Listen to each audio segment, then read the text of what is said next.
MuggleCast is brought to you by GoDaddy.com. GoDaddy hosting plans are now more powerful than ever. Best of all, plans start at just $3.95 a month. And no matter what plan you choose, your site receives 24/7 maintenance and protection in the GoDaddy.com world-class data center. Plus, as a MuggleCast listener, enter code MUGGLE, that's MUGGLE, when you check out, and save an additional 10% on any order. Get your piece of the internet at GoDaddy.com. Hello, this is David Heyman, and I'm the producer of the Harry Potter films, and this is MuggleCast.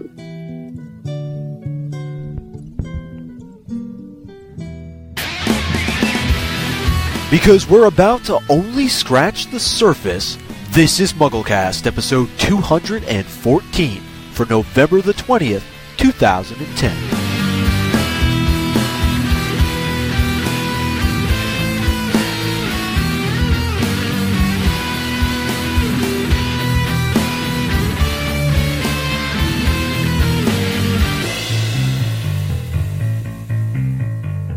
Welcome to MuggleCast episode 214, and oh my goodness, is this a big show. Not only are we talking about the penultimate film in the Harry Potter series, but we are also welcoming MuggleNet, I like to call him a god. I don't think that's too high of a praise. Richard Reed is joining us this week on the show. Hello, Richard! Hello, everyone. Richard is Scottish, and he stepped in when MuggleNet was on its knees about a year ago when the site was down for a week. And ever since then, he has been a MuggleNet god. So it's great to have you on, Richard. It's great to be here. Yes, and our peasants, Eric and Micah, are here too. So hello, peasants. I like to think of Micah and I more as serfs, really, living off the fat of the land. That's just Well, me. we have lots to get to this week, so we will worry about classifying our ranks in the MuggleNet Kingdom at a later date. I'm Andrew Sims. I'm Eric Skull. Micah Tannenbaum. And I'm Richard Reed.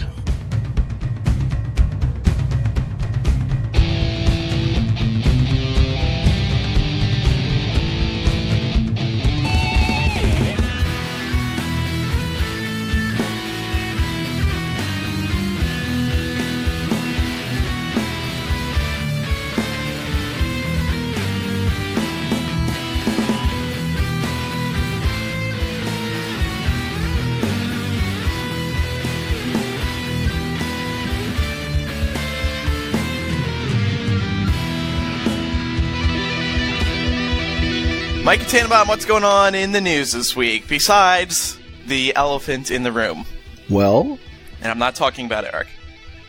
Although I do make a nice elephant. there was a movie that was released earlier this week, in case you didn't know, Andrew. Right.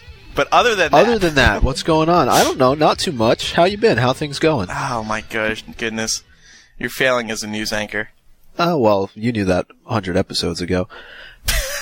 But let's start with the premieres for Deathly Hallows. And Richard, Andrew, you guys were in London. Let's start there. Yeah, so I didn't go to the premiere, but Richard did, along with Nick, who's been on the show a few times. And you guys filmed the interviews, and you said it was a blast, right, Richard? Yeah, it was absolutely crazy. I mean, if you can imagine 4,000 or 5,000 fans screaming all afternoon. The place was surrounded by fireworks and everything, so it was so cool. And we got to meet everyone. All the cast came around to us. Warner Brothers are really great about bringing all the cast, particularly to the fan site section. Other than that, the cast and the crew basically decided where they want to go. And of course, J.K. Rowling came especially over to talk to us. So that was amazing. That's very cool. Yeah. And who else did you get to talk to in particular? Any standout interviews? Actually, the most interesting interview we had was the person who played Runcorn, because this was his first time in the films, and it turned out he was a major Harry Potter fan. He had read all the books so many times, and he was talking about stuff that wasn't even part of this film, but in previous books. So that was really cool. He was actually the first one on the red carpet. I guess not many people really knew who he was. He couldn't wait to get out there and talk. Exactly. This is finally he's got his shining moment in the press. The producer, David Heyman, he had a really good chat with him. We didn't really get to speak to Dan and Emma that much, because the time they got to us was the very end, and they were all being rushed quite through. They're always being rushed in. Yeah, so that they're always kinda being sucks. rushed in. Which is the same thing that we had in New York, where we talked to a few of the crew members, David Barron, David Yates, and Stuart, not Stuart Craig, Steve Clovis. Steve Clovis. And those interviews will be on MuggleNet soon. We have, we got a lot of cool information out of them. Particularly Steve Clovis, the screenwriter. He's written all of them except for Order of the Phoenix. And he said that, I said to him, David Heyman has said that you have jokingly said you could turn the 7th book into 3 films. And he's like, and he looks at me deadpan, and he's like, oh yeah. And I was like, you could? And he's like, yeah, absolutely. And then he goes into this rant about how it'd be so easy to do. And, but of course they're not going to turn it into 3 films. But I found it interesting that he thought it'd be so easy to turn it into 3. So, maybe a missed opportunity by Warner Brothers? I don't know. No, I think 2 is enough, and Yeah, me too. but Yeah. let's talk a little bit about the New York premiere in comparison to London, because I feel as if a lot of fans wrote in, a lot of fans had comments about how the premiere was set up, and even Andrew, you and I, you mentioned how the trio were sort of rushed through at the end. Ralph Fiennes didn't come over. We didn't really get a chance to talk to David Heyman at all. I don't even know that he walked the red carpet for that event. And it was a little bit disappointing, I think, especially in comparison to, the coverage that we had for Half-Blood Prince and Order of the Phoenix. And then even, I remember going to the premiere in New York City for Goblet of Fire. That's when we all met each other for the first time. And this was nowhere close. Yeah, there were a couple problems. For one, and the fans were upset because the stars didn't meet the fans who had been waiting there all day to see them. And then the red carpet interview area was sort of housed in a tent, so the fans couldn't even see the stars being interviewed like they could at past premieres, or like you could at the world premiere in London that Richard went to. And we got this one email from Sarah, 19, of New York, who went to the premiere. And she writes, "My name is Sarah, and I've been listening to the show for a while, but I've never felt the need to write in until now. I live in New York and went to the Deathly Hallows premiere tonight. I got there at about 8:30 a.m., got a nice spot right by the barricade and made some friends. The whole day was very exciting, with everyone waiting for the stars, talking about Harry Potter, cheering whenever a bus with a Deathly Hallows ad on it drove by. As it got closer to 6, which is when the stars would arrive, we kept wondering when they were going to shut down the street so the actors could walk by the barricades. Except that they never did, and as a result, the actors weren't allowed to walk by the fans for their safety. Most of the people around me got there at 8 a.m. or earlier. Some camped out overnight, and some drove 14 hours just for the premiere, just to see the stars and get something signed. But we got nothing. I'd never been to a movie premiere before, and I've seen previous Harry Potter premieres, more specifically the most recent London premiere, which looked amazing. It seemed like there was a lot of fan interaction. The most we got in New York was Ralph Fiennes rolling down his window and waving at us, which sparked a Voldemort chant through the crowd, and Tom Felton, who actually crossed the street and started signing autographs before security whisked him away. Overall, it was just a very big disappointment. I spent 12 hours sitting on the sidewalk for absolutely nothing. From what I've seen, I feel like this was the worst of the Harry Potter premieres, the most unorganized. Why? Was it just poor planning?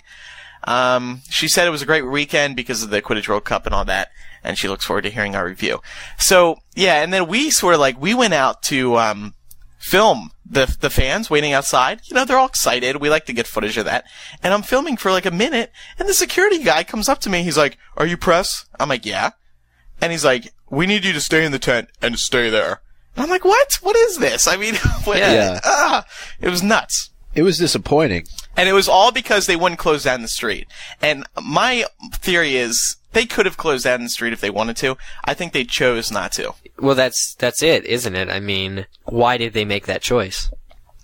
Because the stars, I hate to say it, the stars didn't want to go meet the fans. I don't know. That's the only thing I could think of. Well, clearly that's not true, though. You look, Tom Felton went over there to sign some autographs. He braved his own life by doing that. Well, crossing the I don't street know about that. and be whisked away. The cars were going pretty slow. I think that it could have been that the cast that they had for this particular film on the red carpet was so small that maybe they didn't think it was necessary to close down the street. You're only talking about a handful of actors from the films that were there. Yeah. As opposed to the London premiere, or? As opposed to even Half-Blood Prince from last year. I mean, you had the trio, Tom Felton, Ralph Fiennes, and that was it.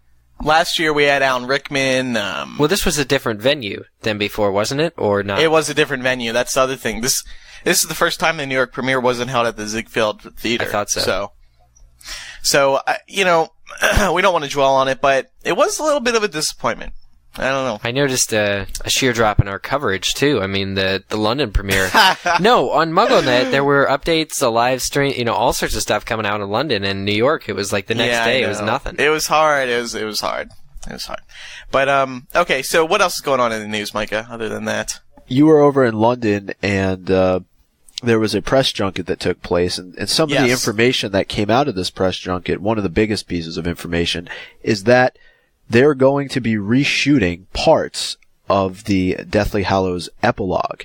And you got a chance to talk to, I think it was David Yates about it? Yeah, well, I didn't get to, but then at another table, by the way, you asked him at the New York premiere. Oh, right, yeah, at the New York premiere I did. Well, the New York premiere was so low-key, it didn't even happen, really. I can't remember if it was it Yates or was it David Barrett? I can't remember who you asked. I asked Yates. Okay. I asked Yates. But yeah, so this piece of info originally came out at the junkets, which, by the way, went very well. That was very well organized, and we got a lot of time to talk to everyone. And I wrote up a report, which is on MuggleNet now, about that. But anyway, so they are going to be reshooting some of the epilogue scenes, and David Yates, Radcliffe, Watson, and Grint all confirm this. Basically, the studio looked at it, and basically what Yates said to me, was that they need to draw it out a little more. And not in a bad way, but so people can appreciate the moment more, can really get in the scene. It can't feel rushed. It has to feel just right, because this is the final scene of the series. So they're going back to do some reshoots. They're not going to King's Cross. Right. They're going to be doing these at the studio. They originally shot the epilogue at King's Cross, so I'm sure they're going to mix the scenes together. So it's a bit of a surprise, but it's good that they're doing that, because I think everyone's worst fear would be this scene being screwed up, being rushed, or not feeling long enough. Yeah. I agree. Yeah.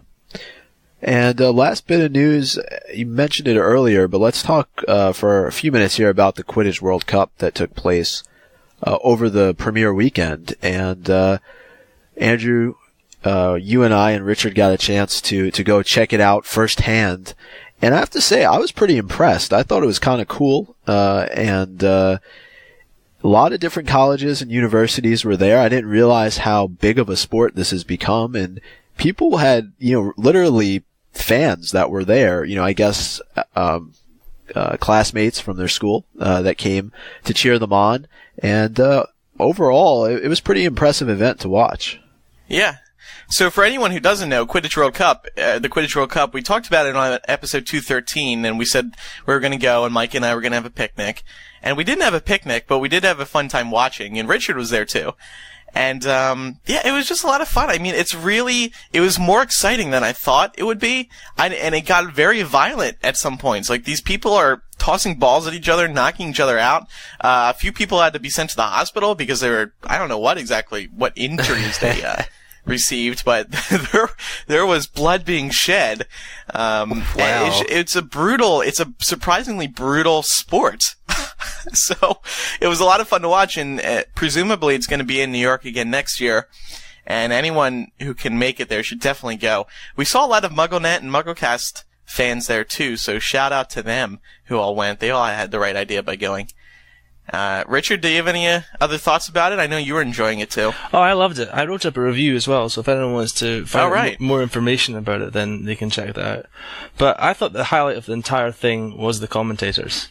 Because in true Lee Jordan style, they were hilarious throughout the entire process. Occasionally they reported on the matches, but mostly they were going off on random tangents about, Death Star trash compactors and epic Nicolas Cage movies and yeah, they were improv students at Middlebury College, which is the college that started this whole Quidditch World Cup thing.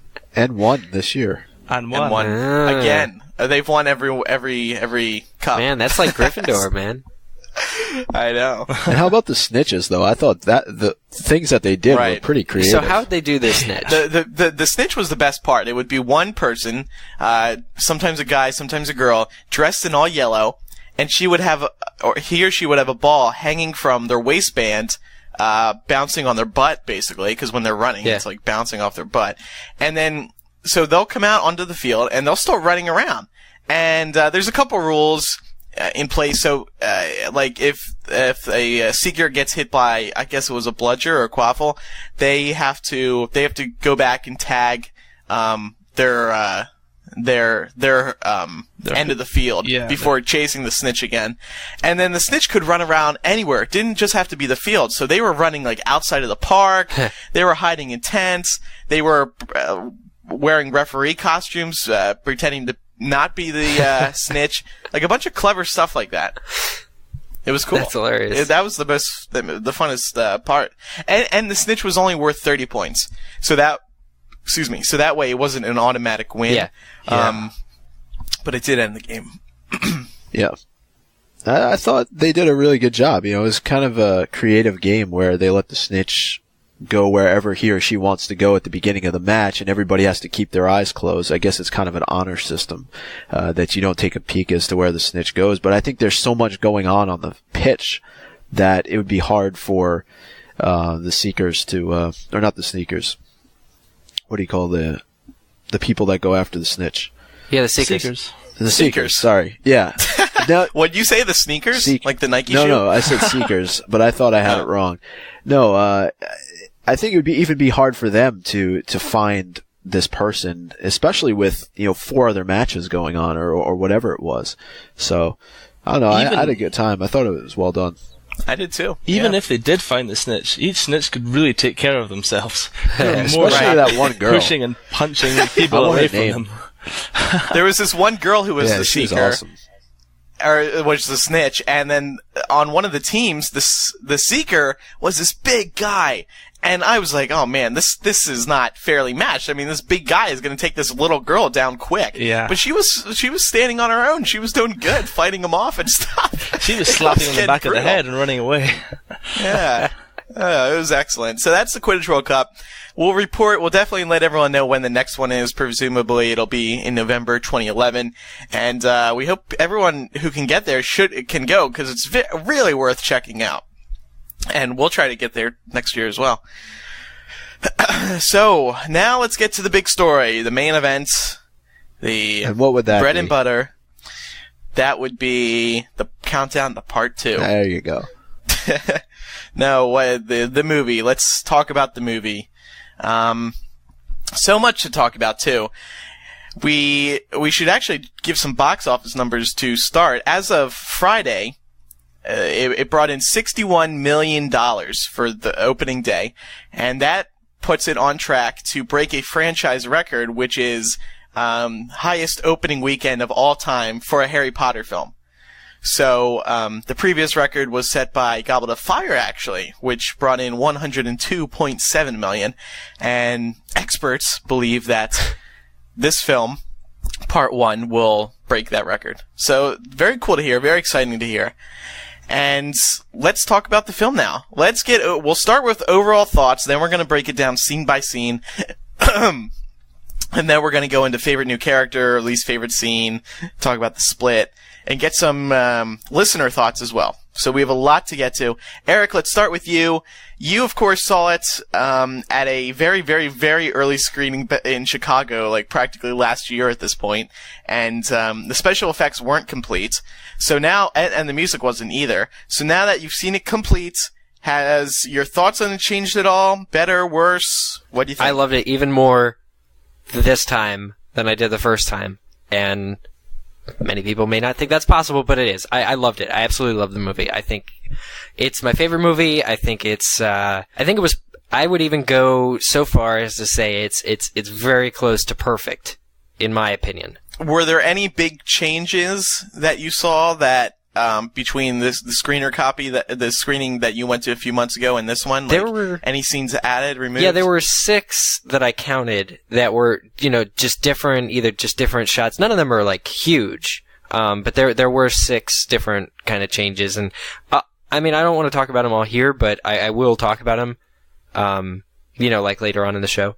But Okay. But yeah, I thought that this movie just blew the others away, especially with the completed soundtrack. I hadn't heard that at all the first time, and it fits so well with the film.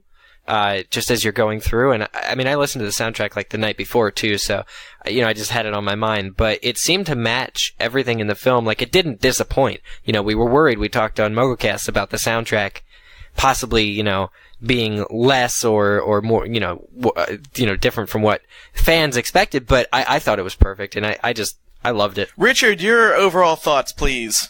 Well, I think mine's pretty much the opposite of Eric, because I came out of the cinema feeling pretty disappointed, to be honest.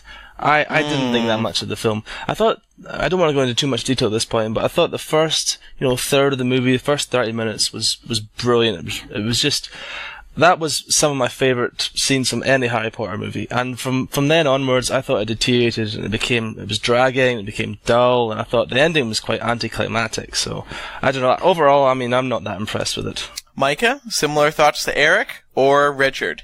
I'm going to go somewhere in between. I think when I left the theater, I felt as though something was missing, and I'll go into that a little bit more, I guess, as we talk about different scenes and plot points and things like that. I thought the book to film adaptation was great, and I think it's probably the closest to anything we've seen since the first two films. And Steve Kloves did a great job. I think overall it's a good movie, but I have some issues with it. I'll leave it at that. I think I'd have to side with Micah. I agree. I enjoyed it a lot, and I'll get into some specific favorite scenes in a bit, but overall, I was shocked at first, and I was a bit worried that fans were going to have the same reaction that I did, but I was proven wrong. I mean, most fans, it seems like, really, really loved it, and really thought it was going to everyone thought it was the best.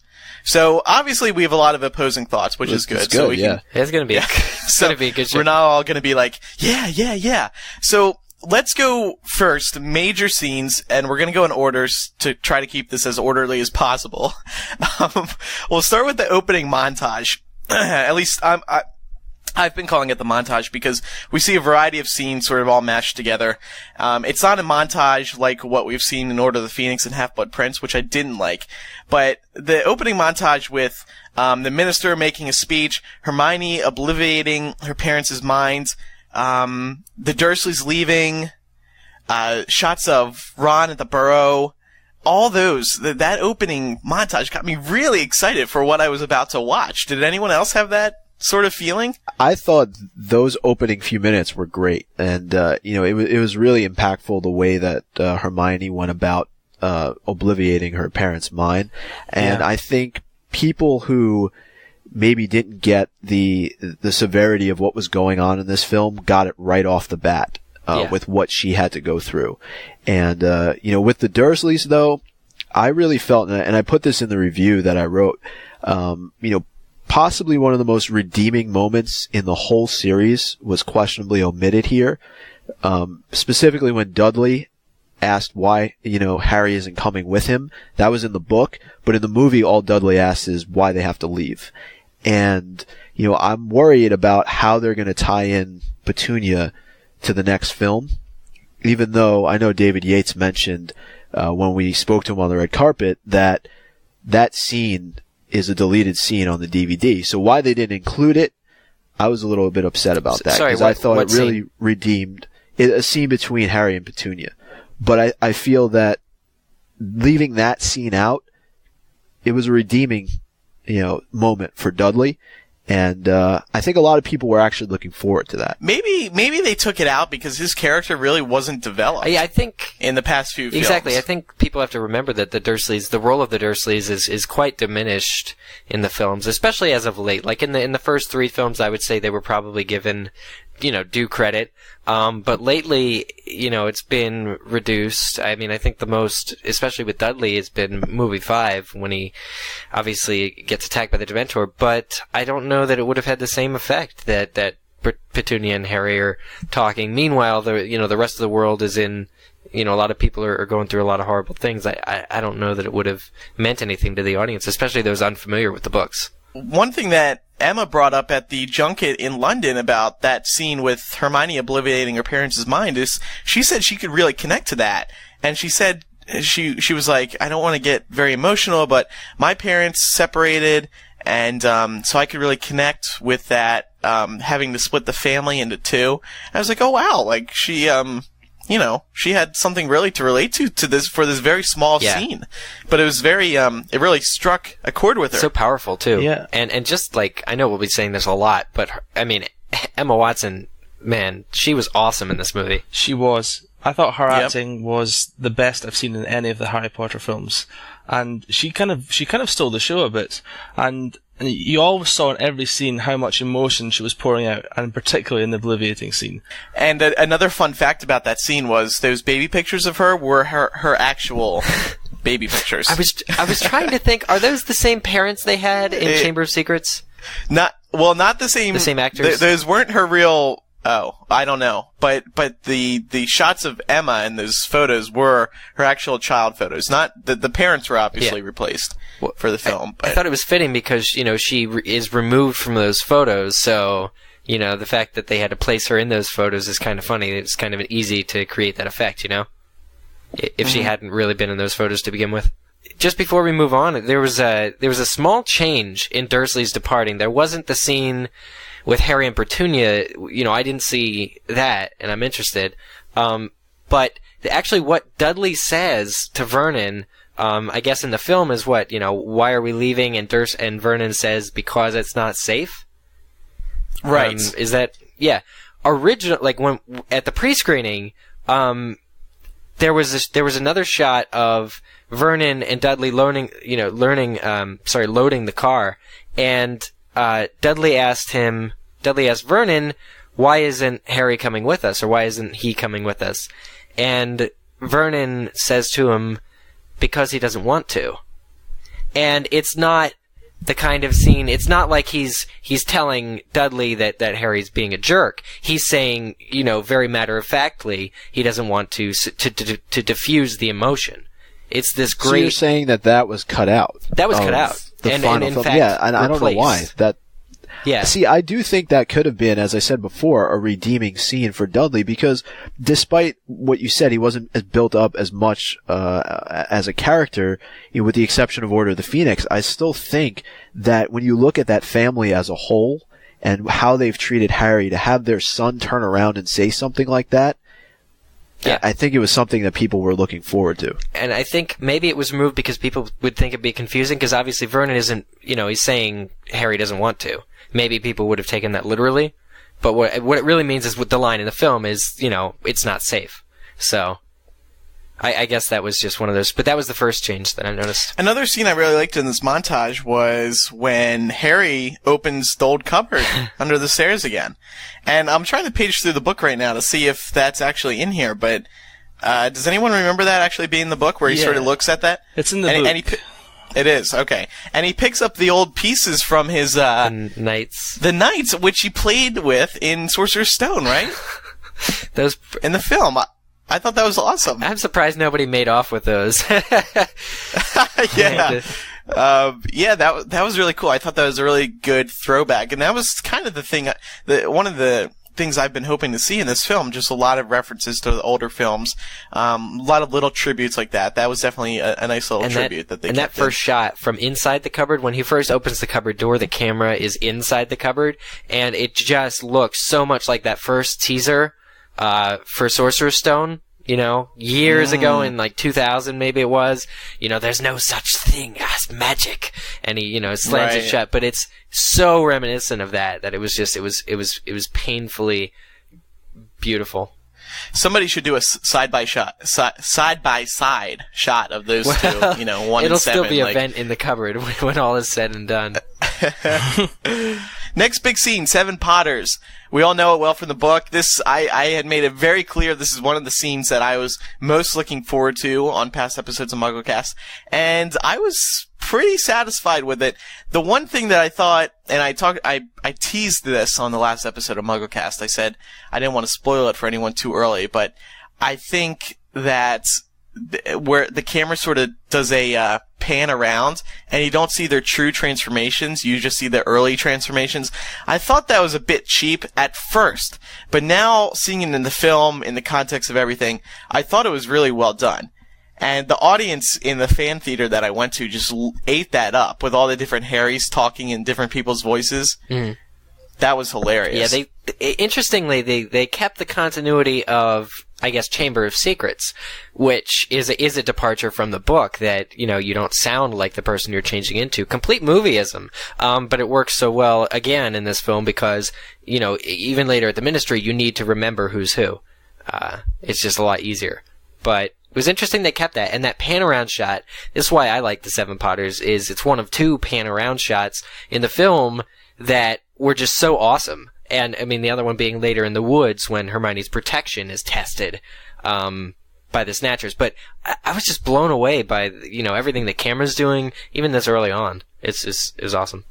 Yeah, I agree. This scene was done very well. We got a pretty good sense of it beforehand because most of it was released online. But there were parts of it that I was surprised weren't in that clip, that 90-second clip that we got. And, I thought it was one of the better scenes of the entire film. I seem to remember the girls on my screening seemed to enjoy when Harry was taking his shirt off. And there was a bra underneath. And Harry in a bra was very funny as well. And by the way, this we got our answer to the question of how they would introduce Bill Weasley, and it was basically how I predicted, Micah. Were you satisfied with that? I mean, basically, Bill just says, "Hey, I'm Bill." And that's it. He mentions that he was attacked by Greyback. Right, which was said so quickly. I don't know if people picked it up. Yeah, I don't think so either. And he had a thick accent, in my opinion. So all I heard was bah, bah, bah, bah, Greyback. Bah, bah, bah, bah, bah. And then Lupin makes the joke about steak, which is in the books, but yeah, it's kind of rushed. Yeah. So at least we got that, and also Fleur was like, oh, hey, how are you? And Tonks and Lupin are kind of pregnant. Yeah, that was really quick too, because we don't hear her say it, we just hear her. Yeah, she gets cut off by Moody. Right. Let's talk about the scene at Malfoy Manor, because we completely left that out. Oh, yes, of course. Malfoy Manor when Snape gives Voldemort what the plan is to move Harry. The Malfoy Manor scenes overall, each one of them was my absolute favorite, because Ralph Fiennes was just fantastic, as was Alan Rickman, and Bellatrix was just incredible. I mean, she had this extra sense of craziness to her. Well, not just craziness, but I want to say she was more rooted in reality. Sure, she's serving this dark wizard, but she just seemed to be in the zone a little bit better than she has been. She's not just, crazy laughing for no reason. She was kind of seriously, she wanted to be the one to kill Harry, and she asked permission, and then she was denied permission, and she, bowed her head. She looked like a beaten dog. Yeah. Or not a beaten dog, like when you scold a dog and a dog puts its head down. Yeah. You know what I'm talking about? That's exactly what she looked like. Yeah. I just thought she came across as pure evil. I mean, there's no other word to describe it. I wanted to talk about Lucius just quickly because Jason Isaacs in this film, I don't know, he didn't shave for a couple days. Lucius is kind of rough around the edges, and when Voldemort asks him for his wand, I think this is one of the standout scenes in the film, is when Voldemort takes Lucius's wand and snaps off the little extra bit, and just throws it on the table, and it clunks, and you could just hear it clunk, and the face Lucius makes, he's just defeated. In my theater, when he cracked it, everyone went, ooh. Yeah. It was very creepy. Did I don't know if this was in the book, did Voldemort steal Lucius's razor as well? I couldn't figure out why he hadn't shaved. Yeah, I don't know. I think they really did a great job of showing how stressed out Lucius Malfoy has been really over the course. Yeah, the whole family really over the course of, I guess, the couple weeks since we last saw them in Half-Blood Prince. I mean, you could really see it in Jason Isaacs, just how like embattled he was, and The change everything, is brewing. the stress that he's been under. Yeah. So now let's move on to the Will and Testament. This was, of course, right before the wedding when Scrimgeour comes in, and this scene I was pretty pleased with this because it turned out to be pretty funny. Because Ron is sort of just acting a bit dumb. He's just like, oh, cool. And Bill Nighy, he was great, I thought. Yeah. Anyone have any problems with the scene? I actually I didn't really like his performance. I think I'm one of the only ones. Because, Really? Well, in the book, you get the impression that the minister, he was an ex-R, he's really rough, he kind of personifies a sort of power and bravery. I didn't think he came across as that. I thought Bill Nighy's accent was sort of Middle England, and he was kind of a bit afraid, he was a bit weak, and I don't know, I didn't think he was that great. It's interesting because, obviously in the book he has a little bit more time to try and persuade Harry. I think even in the movie he tries to persuade. He says something like, "You can't fight this on your own," and it's almost like he's extending an invitation to, to cooperate, to like work with Harry, but it's not developed. And if they, obviously he's dead in the very, very next scene, it's the wedding, and we find out that he's just been killed, mere hours after visiting Harry. So I guess maybe that was a choice so that they couldn't, if they had made him more, stronger, they would have had to develop sort of why he was able to die. We're just able to believe that, he was overpowered and that's just how things were without asking too much about it. Can I bring up a larger point here? Because I think it's kind of the bigger problem that I had with this film. And it relates to Scrimgeour. One of the biggest disconnects I felt with this movie, is in large part due to what didn't take place in, previous films, particularly Half-Blood Prince. And I felt that they really missed the boat to show just how much danger Voldemort presented to the rest of the world. Yeah. Yes. And which they emphasized a lot in the beginning of Half-Blood Prince. Well, yes and no, because I think if they would have done the other minister scene, sort of that transfer of power from Fudge to Scrimgeour and then meeting with the British Prime Minister, it would have made people realize just how much danger he did present, the gravity of the situation, so to speak.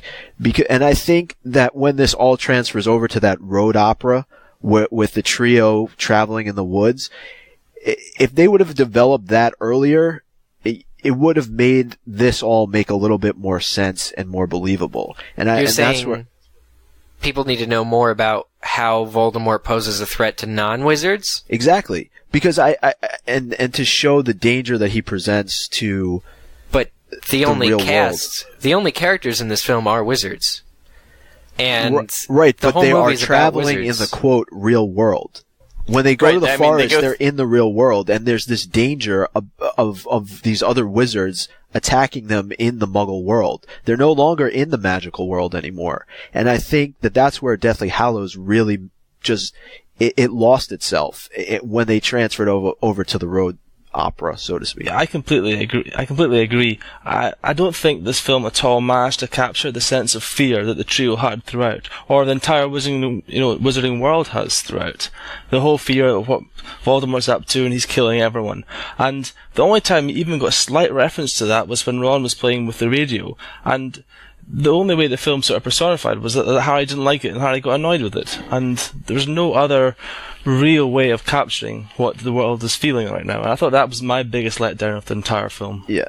And just on Scrimgeour, one more point. I think if they would have introduced him a movie earlier, and Eric, you mentioned the fact that there was sort of this pre-existing relationship that nobody really got because they didn't introduce him in Half-Blood Prince. People would have had a better idea of just how they felt towards each other. And it's not even stated in this movie, that perhaps the most influential and powerful government official in the wizarding world just died for Harry Potter. It's mentioned in passing by Kingsley's Patronus that the minister is dead. But you have no idea how that impacts Harry in terms of him moving forward as a character. So right, because didn't he refuse to give over Harry's whereabouts or something like that? He did. Yeah. So he refused to believe that the ministry was corrupt, and then at the very last moments of his life, when he was forced to believe that the ministry, was corrupt, he didn't sell Harry out. Yeah. Well, speaking of deaths, were you guys satisfied with the reaction to Mad Eye's death? I mean, it does come very sudden in the book. Did you like how it was transferred to the movie? 'Cause personally, for me, it felt rushed. It did feel a bit rushed, but I hate to say that because it's like, how long do you want to actually dwell well, on I feel that? the way it was introduced, though, was poor. Like, I think it was Bill who said Mad Eye's dead. Yeah. And here's a character. I agree. If it was delivered by a character that we had seen throughout the other movies, it might have been more impactful. Having Bill do it, I thought it was just like, oh, Mad Eye's dead, and it didn't have any emotion behind it. I think the emphasis, I think using Bill to do it was the right thing. Bill was, I think, the right choice as an actor. I think they cast him well. He looks just like the others. So I believed instantly when he's like, hey, I'm Bill Wizzy. Oh, okay, so that's Bill. Like, I just went with it. And when he says Mad Eye's dead, he is sad about it. And the fact that somebody we've never met can be that sad about Mad Eye's death shows that there's a larger world. And shows that there's this larger order, people we haven't maybe even considered, who are affected by Mad Eye's death, who are affected by the deaths of these characters we do know.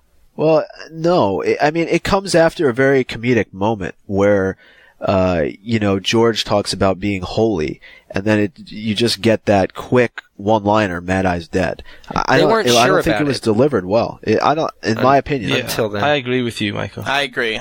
You nailed it. The introduction was my problem with it. Because, you just met this character, Bill. Most people really still don't know who he is.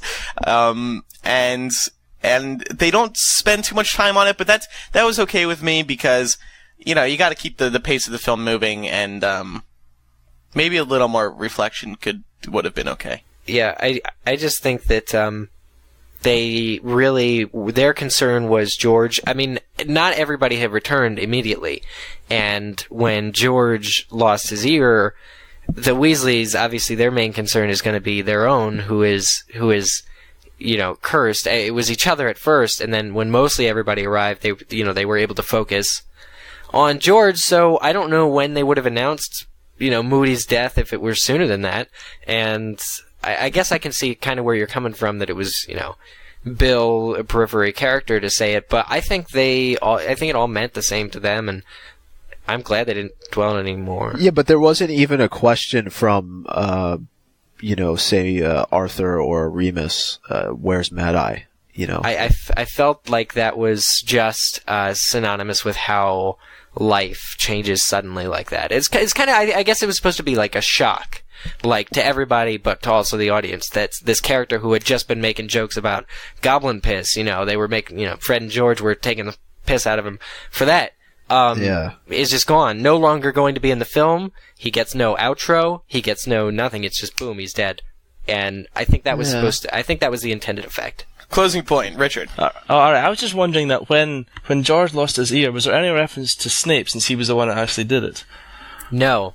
Because that could be important, because I'm assuming they're going to have a montage in the next film about Snape's good side, and there was no reference to that at all. I thought it would be a nice entry point. It is kind of weird that they really didn't play up the Snape, do we trust Snape angle? Not at all. In promoting this film at all. Because, with the book, it was such a big question, and maybe because they figure everybody knows the outcome anyway, or most people do, but... Yeah, he got very little screen time other than just really the opening few minutes. That was it, right? I mean, he didn't appear at all in the rest of the film. Interestingly, Harry's looking at the Marauders map at one scene after he hears on the radio that Snape is the new headmaster. So there is those little bits, but they're easy to miss, but there are those little bits. Yeah. So let's get to the wedding scene. Of course, we don't see the actual wedding. We just see the after party. And Harry is sitting there talking with Mariel, and she gives some information about Dumbledore, and Harry starts to distrust him, and that's one of the main themes of this film is can Harry trust Dumbledore, and the viewer's supposed to take that in too. So I personally don't think that it was emphasized enough. Yeah, I agree. I completely agree here with you. I thought they did. This is the only part where they develop sort of the distrust of Dumbledore, and then they don't revisit it at all throughout the course of the movie. This is it. When you have that Well, they do a little bit with when Ron says, we're chasing down all these Horcruxes and Dumbledore didn't give you any information. But as far as his background, as far as, sort of the plan that's been laid out for Harry, or lack thereof, as Harry goes through and learns more and more from the book that Rita Skeeter wrote, there's just, you don't hear much about him. And I felt like this was a great opportunity, because I think when we read Deathly Hallows, we all questioned Dumbledore. I mean, Eric, you were the one who said he raised him like a pig for slaughter. Which he did. And that was not even touched on in this movie after the wedding scene where Harry's sitting down with Muriel and Alpheus Doge. I think you got to look at a few key things. The first is that Hermione in the movie, Hermione is the one reading The Life and Lies of Albus Dumbledore. She picks it up at Bathilda's house quite late in the film, and is shown only about halfway through it, I think, in a scene closer to the end of the film. So she's still kind of picking up things about it. It's kind of like you wait until the end of the book to do a book review. So I'm saying maybe a lot of that will come into play in part 2, especially when they are going to introduce Aberforth, because they made such a big deal about the mirror, and we can talk about that later. But little things like casting the photographs of Grindelwald and Dumbledore that are in the book. I feel like the groundwork is all laid. I didn't feel shorted at all on the Dumbledore "Can we trust him" subplot, particularly because whoever they got to cast as Muriel is a freaking bitch. Like she just tore Harry apart. And her costume was amazing. A friend of mine made the comment they didn't feel it was right to include the characters of Alpheus Doge and Aunt Muriel in the film because they're periphery, and my friend felt that they could do more with the actual main characters if they had those characters do some of the exposition. But again, my feelings on that, if I could echo them here, if anybody else is feeling that way. Again, outsiders who we as the film viewers have never met, talking about Dumbledore, who we do, even the film viewers should know. Again, it gives the illusion of the wider world, the wider wizarding world. Characters we never met talking about someone we know intimately and casting a different, shadow on him. I think that was fine. Plus, not to mention, it's canon to have those characters, and I thought they were well acted. I think that it would have been better if Harry would have questioned Dumbledore more throughout the course of this film, because you're just left with Aunt Muriel saying to Harry, "Honestly, boy, how well did you really know him?" And that's it. And that was my problem. Ultimately, they drove that point home too, because they got a close-up of her, and it was like they really emphasized that. And by the way, that was our little cameo from Rita Skeeter, Miranda Richardson. What, on the back of the book? Yeah, on the back of the book. That's when she came into film. Her winking suggestively. Right. Check out my book. So that was the wedding scene, and then we get to... Well, Kingsley's Patronus, not fully formed. Why not? Not fully formed. Yeah, well, and what's maybe... with those faces? I think they didn't fully form Kingsley's Patronus because a regular viewer would not know why it's in the shape, why it's in a particular shape. But then there's the Silver Doe. Do you think if they would have filmed or fully formed Kingsley's Patronus, that maybe they didn't want the audience to know that the Silver Doe exactly specifically was a Patronus? Well, they also had Umbridge's in the Ministry, though. Oh, and that was so cool. I just noticed... That was cool. For the first time last night, that was what was keeping the Dementors at bay in the court scene. That was awesome. Did anybody else not feel as much of an impact as when you read it in the book about Kingsley's statement that the Ministry had fallen? Yeah, I thought it was dragging out, and he was sort of telling us, a short story as opposed to saying, "Hey, get the hell out of here." Because it was a holy bleep moment in the books, and this, it didn't come across that way. The same way I didn't feel the ending came across either. So, but we'll talk about that later. By the way, Victor Crumb completely cut out of the wedding. Yeah. Change number 2. Number 2. He was in your screening, Absolutely. Eric, in the Chicago. There's a scene where Hermione talks to Crumb, or she goes up to him. He kind of says hi, and then he looks at her like, he recognizes her and stuff, but then like a Vila girl passes, and he actually just turns and walks away. So they filmed it, and he probably got paid to be in this movie, but they cut him out of the film. At least he got his pay, and hopefully we'll see him on the DVD. Actually, that's That's what I liked about the wedding too. I just realized there were some Beauxbatons girls there, and I thought that was it's obviously important to include them, but they were dressed in their, the blue uniform from the fourth movie. There were just a few scattered around the wedding in the background, and I thought maybe the film, I think that's kind of a testament to the department of, costuming. They said, hey, we need some old school friends of Fleur's here, So the trio get the heck out of there, and then suddenly they're in London. And I thought this was good. The transfer would be apparating to London, and they of course land right in front of a double-decker bus, so they move out of the way very quickly. And then Hermione gets them into new clothes, and they go into the cafe where there's a snatcher attack. And I thought that was funny because the waitress is completely oblivious to what's going on until she walks out, and or was it Hermione who says leave, or was it Harry? Yeah, Hermione. Leave. Yeah. Well, and this was the first instance where the taboo is used, but they don't realize it. And I thought, again, they didn't really explain this at all in the film. Not sure that they had to, but I think it would have made more sense for people to figure that out, because then you could go back to the different moments in the film that they said the name Voldemort, and all of a sudden these snatchers showed up. Yeah. I mean, Harry is shown saying you-know-who in one scene, and it seems almost, it was jarring that he says you-know-who, and we aren't explained why he doesn't just say Voldemort. I picked up on that as well, and I almost wondered why. I mean, what was the point of it? I guess because they didn't really want to explain the whole taboo thing.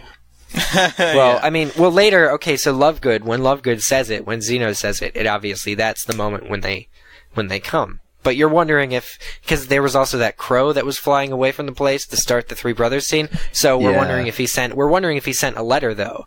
But then when he says Voldemort is when they actually show up. So it's but it's still not explaining. Like I said, Harry does say you-know-who in one scene. He's talking to Hermione, you can use the name freely with Hermione, but he doesn't. And it's not explained. The trio then goes to Grimmauld Place, and they see the Dumbledore sand/ghost figure thing.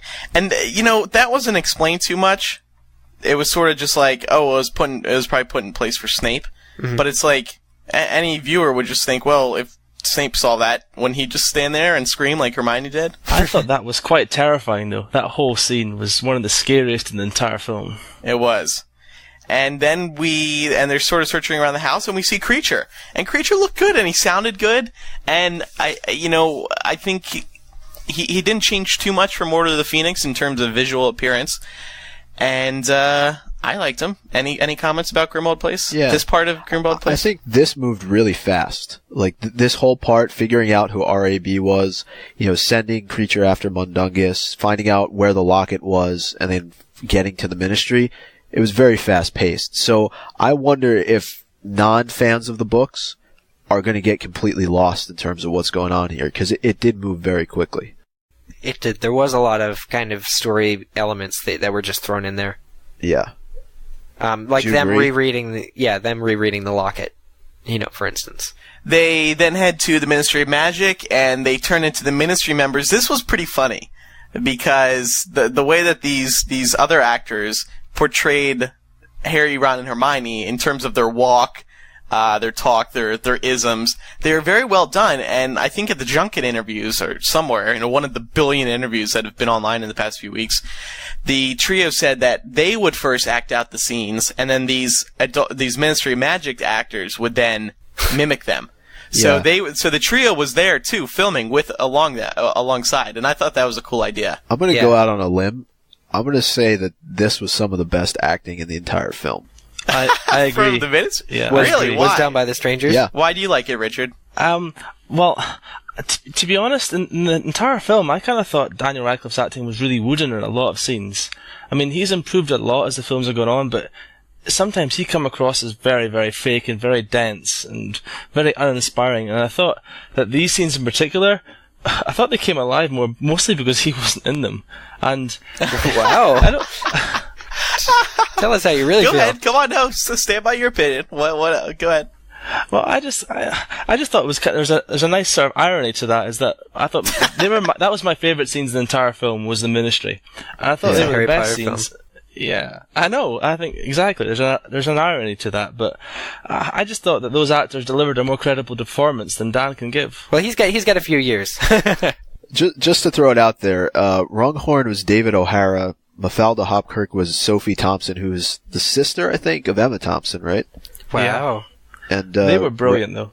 Reg Cattermole was played by Stefan Rodri. So yeah, I think put Reg them up was for my Academy favorite. Awards. Yeah. I think all three were just brilliant. They were good, yeah. So they get into the courtroom. When they're going around the Ministry, that was very funny. I mean, going into the elevators, running into Umbridge. Imelda Staunton was as great as ever, I thought. She does the laugh. She's awesome. But can I throw one thing out there, though? You talked about going around the Ministry. The fact that Harry didn't take the eye off the door of Mad Eye. Oh, yeah. Such an easy thing to do that they left out. And there's no reflection at all from Harry in that scene. You know, when he saw it, he should have reacted a little bit better. Yeah, I it's thought. kind of one of those things where they're expecting the audience to recognize it, but it gets no pay. Like the mirror scene, Harry is in Sirius's room, and, you know, still he has this mirror whose origins are unexplained. It's never explained how he got the mirror. He picks it up in the very beginning of the film when he's in his bedroom at Privet Drive, and later on in the film we see him in Sirius's bedroom. He could have picked up the mirror at that point in the film, and they just didn't do it. Missed opportunity, or what was going on? Yeah, well, speaking of the mirror, I was very disappointed with that whole thing because there's no introduction for the mirror either. You just see Harry looking at it, and suddenly you see what some would probably figure out to be Dumbledore's eye, but it's not even Dumbledore's, it's Aberforth Dumbledore's, and there's just no explanation. And I counted, he picks it up like 3 or 4 times in this movie. Well, we did have a pretty lengthy discussion on MuggleCast about this, like I think it was last episode where you guys were asking me about this, and I want to get your thoughts on that, but I also want to stick to the points here quickly. Yeah, let's, we can... Yeah. But when they flush themselves in, okay, when public servants have to flush themselves into work, that was funny. It's the best. It's the best ever. I love that. That was good. So when they get down into the courtroom, Umbridge is there, and like Eric mentioned earlier, the Patronus keeping the Dementors at bay. That was pretty well done. It was nice to see Umbridge's Patronus, which of course was the kitty cat. Did you guys notice the music notes emanating from the cat? Like, there was the Patronus, and then there's these little music staff notes, like, you know, you would normally see. That's what was coming. Seems to ring a bell. It was coming from the cat and floating up to the barrier to prevent, you know, the barrier. So the cat was like singing or something. It was really interesting. And this was one of my favorite parts of the movie, I think, actually, when Harry slowly starts walking up to Umbridge, and Umbridge says, "What are you doing?" And Harry throws the spell at her. And he's transforming. All hell breaks loose. As it happens. Yeah, exactly. And now, what did you guys think? This is, of course, a change from the book. What did you guys think of when Ron is transforming back into himself mid-kiss? And I like, for a theater, I guess it's very funny. It's very, oh, haha, of course he transforms back mid-kiss. That's not in the book, though. Did you guys like that? I think it was an effort to diffuse, to diffuse the tension too, because this poor Mary character has gone through so much, really, and like everybody in the Ministry is wearing like red bands, like they're the SS. It's this really heavy allegory of people being persecuted, and you know, the fact that like the look on Mary's face when she kisses Ron, you know, and then of course the real Reg just walks into work at that moment. It's just the look on her face. She's terrified. She doesn't know what to say. Well, like, I think you know, it's supposed to show Ron's development as a character too, though. Yes. When he says to her, you know, take the kids and go. Take the kids. Yeah. You know, you're supposed to see a different side of Ron that you haven't seen up until this point. And Andrew, what you mentioned, I also like the tie back to Order of the Phoenix when Harry says to Umbridge, "You shall not tell lies." Oh. Yeah, I like that. Yeah, that was good.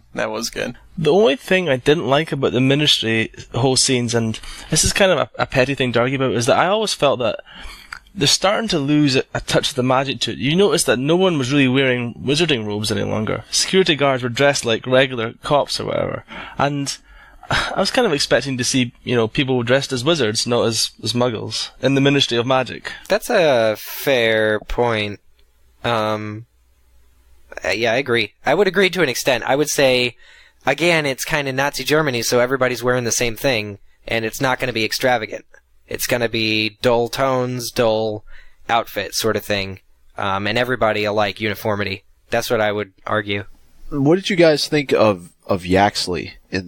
He was in Malfoy Manor, but he's also in this particular scene. He reminded me a bit I loved him. of like an brilliant. Italian mobster. Yeah, I thought he got the anger across. It's still great. raining in my office. You can just see his anger when he starts chasing after Harry, Ron, and Hermione. And those scenes, by the way, were great too, where Harry, Ron, and Hermione are running towards the fireplace to get out of the Ministry, and there's sort of a a shot that's sort of slowed down, and you see Ron running, and like his mouth is gaping open, And yeah. and that transition too was great. I thought when they get in the fireplace, and it's sort of you see the roots of the trees, and then you see the silhouettes of the trees, and then they sort of just come up, and then they're on the road. Well, the silence of the music, just the soundtrack is dead, and you see these trees, and you know something's wrong way before you see Ron splinched. Yeah, and Yaxley, I think, he's almost like a horror movie character, like a Michael Myers. Like he's slowly stalking them. He doesn't start to run after them until he absolutely needs to. It's kind of like a slow gait to catch them. Like he almost knows that eventually he's going to get his hands on them. Yeah, he's a good actor too. Like again, with finding the polyjuiced trio actors and Yaxley, all these new actors, new adult actors. There were still some left in Britain apparently, because they cast them in this film, and they're awesome. Yeah, I agree. So now they're on the road, and this is the thing that they had been promoting a lot, or, it's gonna be a road movie, they're gonna be on the road, like, living on their own. And these scenes in particular were unique in that it's just these three, and they have to hold the scenes up on their own, because in the past, they're surrounded by these great British actors or fellow Hogwarts students. For this part of the movie, it's just these three. And I have to be honest in saying I thought this is where the movie drags a bit. Yeah, absolutely. Yeah. Most people felt that way with the book, I think. There's still a lot of information being shared around the trio, and of course there's the big fight, and the destroying of the Horcrux and Godric's Hollow, but it still felt like it dragged. Micah, why did you think it dragged? I think it goes back to what I said earlier, the lack of development that took place prior to this film of Voldemort's threat to, the Muggle world, and just why they would have to be on the run, and maybe why the Muggle world is a bit safer than being in the Wizarding world. Why not just go back under the protection of the Order of the Phoenix? Why are they on the run going to all these different places around England? It just doesn't make a whole lot of sense, and go ahead. It's not only they have a job to do. Let's not forget. So they're on the run just out of convenience because they need to find Horcruxes, and that's really why they're in the woods to begin with. They're only in the woods essentially because Hermione had to escape from the Ministry, needed a place to go immediately after finding the Horcrux, and they stay in the woods because their job there isn't finished. They need to figure out how to destroy the Horcrux. One of the earliest scenes in the woods is them trying to destroy the locket with all sorts of spells. They're unsuccessful, and thus begins sort of the trek. Like, it's not only they're in the woods because they're hiding from Voldemort. They need the time and the place and the space to be able to develop the end of Voldemort. So it's the plot. It's the main beef of the film. I feel like if you feel it drags here, then you're more inclined to dislike the whole film. Richard, did you feel it dragged, or were you a fan of these scenes? I felt it dragged, but as I said earlier, I thought Emma Watson held this whole section of the film together. I thought, Rupert Grint was very good as well, but you really got the emotion from Emma, particularly when Ron stormed off and she had to choose whether she helped Harry or she goes with Ron. And you could see the tears in her eyes, and you believed it. And that, I thought she was the sort of shining beacon in that whole section of the movie, which otherwise I thought was kind of dull and prolonged. Yeah, I think Ron summed it up the best, when he had the locket around his neck and he was clearly angry about the lack of information that Dumbledore had provided to Harry. I kind of felt that way as a fan. too, that we didn't get as much coming up to this point to really understand what was going on. And in that's the books, we had so much more. Yeah, exactly. And I feel, and look, I understand book to film adaptation. There's only so much that you can do, but I felt that there were integral things that were left out prior to this point that allowed this to drag maybe more than it had to. There's the third change I noticed between the pre-screening and the final film is there's a moment they're walking through the tall grass when they're in the woods, when they're on the road, and it's a fairly open field and there's tall grass, and they're kind of just keep going, and it's one of those I wouldn't say montages, it's not a montage, but Ron is watching Harry and Hermione kind of work together. Well, the scene originally, there was a moment where Ron stops them and they're in the middle of the field and he says, "What's the game plan?" And Harry turns to him and says, "We're just gonna, keep going." And Ron says, "Isn't that what we've been doing? Like the day before, like the day before that, and the day before that, and the day before that." And Harry he's taken aback, and then Hermione's like, "Ron," and so there's some dissent there. There's this just short moment where it's really, I guess, to help the passage of time is what it originally was for, because they have been doing this for weeks and weeks and weeks, and all of a sudden it's snowing. So it was cut out, but I think it still played well, because the very, very next scene is when Ron does have the locket on and they're in the tent, and he says pretty much the same stuff. So it was condensed maybe, or that scene was removed, but I think it was still fine. It's one of those things that I really want to see on the deleted scene, because they're in a big open space and Ron is causing problems. So it's kind of significant. Let's try to get through these wood scenes particularly quickly. There were 4 that I've listed here, standouts. Ron and Harry's fight, which was very good. And Richard, you had mentioned earlier that Dan's acting was kind of stiff. But here, I thought this was his standout scene. It felt very real between Harry and Ron. I thought the acting was great. Yeah. Would anyone agree, disagree with that? I would agree. I almost thought they hated each other in real life. It was so convincing. Yeah. And that was good, because the last thing you want is for that to be fake, and I think a lot of viewers really connected with that. Then Godric's Hollow, which probably was one of the more interesting parts of the woods in terms of action going on. We see Harry and Hermione at his parents' grave, which was a nice addition, as well as Bathilda being basically, turning into the snake. You could tell right from the start that she's creepy as hell. But Harry was just so determined to get any sort of information out of her. And of course that backfired. Well, she speaks Parseltongue. Yeah. Yeah. When she finally does speak, she speaks a little bit of Parseltongue. It's not subtitled. We don't know what she's saying. Why Harry did not just run at that point, I have no idea. Unless he was stalling so Hermione could look around. That was the one thing I was thinking. Hermione discovering that room with the blood in it and the flies, like a decaying corpse, it's really, shy. I feel like there was a little bit more of that in the pre-screening, but but one other thing before we get to the dance, which I can't believe I didn't list that here. When I had seen it twice. I saw it at a screening in London. So I, like most people who saw it the first time, was jumped back when the snake comes jumping out from the lower level in Godric's Hollow. Well, for the second time that I saw it, I knew it was coming.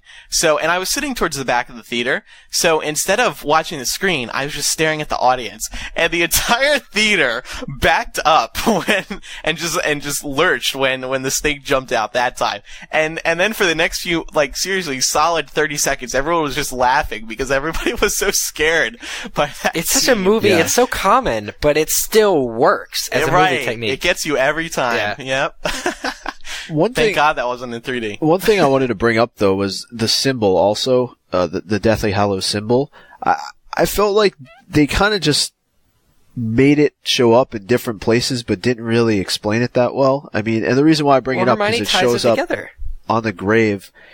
Yeah, but I don't feel like it was developed that well either. You saw it on Xenophilius Lovegood at the wedding, then you saw it on the grave, and it was kind of like this whole underlying story of the Deathly Hallows, and I'm sure we'll talk about it when we get to the animation scene, was just kind of... Where else was it in the book?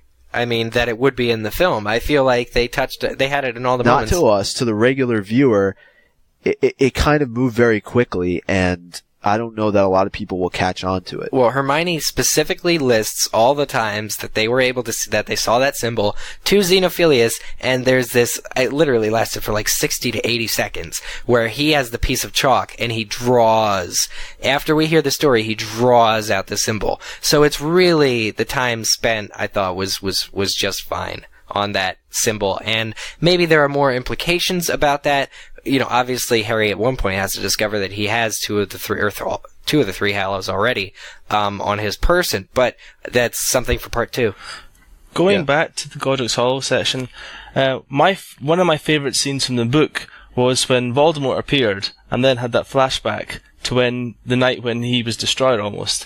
And I was really disappointed that didn't make the film whatsoever. Well, you know what's weird? Wasn't there was a shot when Harry and Hermione are standing in front of the house, the destroyed house. Harry has some kind of flash, and there's like Lily's body on the ground, like laying. There's like a crib, and it's turned over, like split second. Did you guys see that? I don't remember that. It felt like, yeah, it was really just a few seconds, but it looked like a further shot of Harry's parents, maybe mid-attack or after they'd just been attacked. It was really weird. Let's talk about Ron returning and destroying the Horcrux. I think this again was pretty funny because Hermione is so pissed when Ron comes back and asks Harry for her wand back, which was very funny, and the acting was just great. I loved that. I thought that was one of those scenes that was obligatory for the audience. Like, Ron visibly repentant, Hermione visibly reluctant to forgive Ron, and then some cheesy lines about, want to put it to a vote? I vote we go with Hermione. Like, it's funny, and I really enjoyed it, but what are you going to do? You're condensing a lot of emotions right now, so. I am jumping a little ahead, though. Of course, Ron destroying the Horcrux happens right before this. What did you guys like when the Horcrux gets opened by Harry, and then we see the Horcrux talking smack on Ron, and then Harry and Hermione, the Vision, they're nude, making out. We see side boob. Actually, Eric Skull, your thoughts on the side boob? Okay, copious side boob is okay. So there's more of this scene than there was in the pre-release, like, because the effects weren't completed. So there's a shot, and they go back to them embracing, and they're actually really, really making out. But the problem I have is that Hermione's bust is visibly enhanced, and I mean, you can tell it's enhanced, or at least I can. It's not the real. It's not the real deal. No. And originally, when I first saw it, it was the real deal, and it's going to be impossible for me to ever see that again. And I'm really upset about that. Because they've enhanced it. It looks fake. So they sexed it up right out of the moment. They sexed it up just like they did, I think it was the Order of the Phoenix movie poster. The IMAX poster. There were two versions. They added some. Yeah, the IMAX poster. They enhanced Hermione's chest. Or when Slughorn was checking out Hermione. Do you remember that in the Half-Blood Prince poster? No. Was that? Oh enhanced? yeah. He has that look. Yeah. Oh, and it's that. Yeah. Well, okay, so. Yeah. Did you guys like this? I thought it came off really well. It was a really shining moment for Ron and Rupert's acting. Which amazes me because, honestly, Rupert is such a bad interview. Like, you try to ask him questions, and he just cannot put out a comprehensible answer. But then his acting is so good that it's kind of unbelievable. It's two different people, or that it's it's the same person. Any other thoughts about this? Yeah, I thought this scene was good. I liked how, the spiders came out first, and then, you had Voldemort talking to him about how his mother really wanted a daughter but got Ron instead, and then it transitioned to the whole Harry Hermione thing. I thought this scene was pretty good. And that what are you to this trio? And the side boob. And this, well, like I said, it took me out of the moment. I feel like it was lesser because I don't think it looks like it's real, and maybe it's not because it's in Ron's head, but I don't know. I wish they would have just kept it real. Like, come on, there was plenty of side boob the first time around. I feel like they really enhanced it. I really do, and it looks unreal to me. Well, as much as you guys would like to talk about the side boob all day, we can't. So we'll move on to, I guess that's it for this portion of the woods. We skipped the Silver Doe. We skipped So, okay, yeah. So, but is there much to talk about with that, Silver Doe? Well, I want to make the comment. It seems plausible that Snape would be there in the woods, just out of sight. It seemed plausible. Do you guys agree? Because at this point, there's so much less Snape in this film, I guess, than there is in the... Well, at this point, it's just not explained at all. But it seemed plausible that Snape had been searching for the trio. Well, I think, and I'd hope that it would be a flashback of sorts. You know, when you get that moment between Harry and Snape, and he takes a look at his memory in part 2, I'd hope that you get a flashback to this particular scene as well. Yeah. So you kind of see how he's been playing double agent the whole time. How does he even find out? Because there's no picture of the guy from Grimmauld Place, which has also got another portrait in Dumbledore's office. So how does Snape even find out about their current location? You mean Phineas Nigellus? Yes. Yeah, he's unable to discern their situation from, the portrait. Oh yeah, because Hermione takes the portrait, I don't know. right? Yeah. Along with but them. Yeah. Yeah, and they're talking. She mentioned specifically being in the Forest of Teen, where she's never been before. And Exactly. David Yates specifically takes that out, actually. He said, when I interviewed him, we asked, how do you decide what to take out, what to keep in terms of adapting? And he specifically mentioned that one thing, Hermione taking the portrait. They purposely left that out, so that doesn't add anything, but... But how did Snape find them? Wow. Well, it'll be interesting to see how they explain that in the next film, I guess. Yeah. Snape will just be like, I was watching you, with no real explanation. One other thing Harry that and Hermione happened, dancing? yes, Harry and Hermione dancing. Dan, he's quoted as saying that this Harry Potter's never felt more real than this scene, because it's a great song by Nick Cave. Nick Cave. Thank you, Eric. Do you know the name of the song? Yeah, Oh Children. And it has parenthesis.